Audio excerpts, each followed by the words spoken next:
Let's talk about triggers for bulimia or really any disordered eating pattern that you feel like you struggle with. For me, and once again, I think it's really helpful to understand that any sort of addictive behavior is there to mask pain.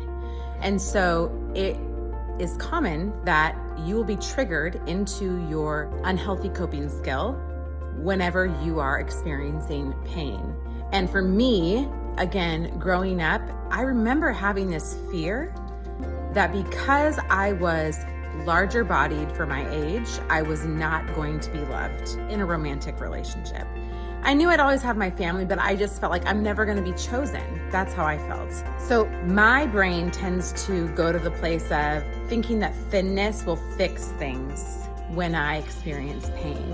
And it's so funny because I just have to say, when you describe your triggers, they can make you feel, at least for me, I feel so dumb. I feel like, are you kidding me?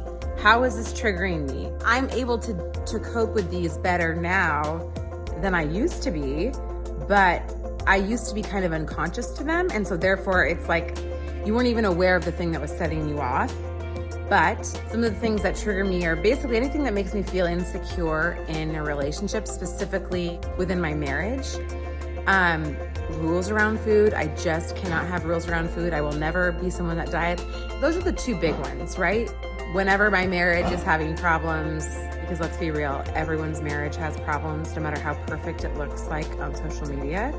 And so I tend to always go back to, well, gosh, if I was just smaller, I'd be more valued, and then maybe my husband would value me more, or sometimes it's just that idea, it's an idea that, when you look hot, it's like the fastest way to kind of demand the power of a room. And so also what can be triggering is to walk into a room filled with beautiful people and instantly allow that to make me feel small. Not small physically, but small in my worthiness capacity. And again, I hate in some ways, it's like, oh gosh, like why does this have to be my struggle? This sounds so stupid. But we all have triggers for different reasons. And if you go back to your childhood to try to explain why that happened, it makes sense. So what can we do to move forward? First step is try to identify your triggers. Try to discover why that was a trigger in the first place. Where did that pain come from? And then when you feel the trigger, that is your key that there is pain that needs to be healed.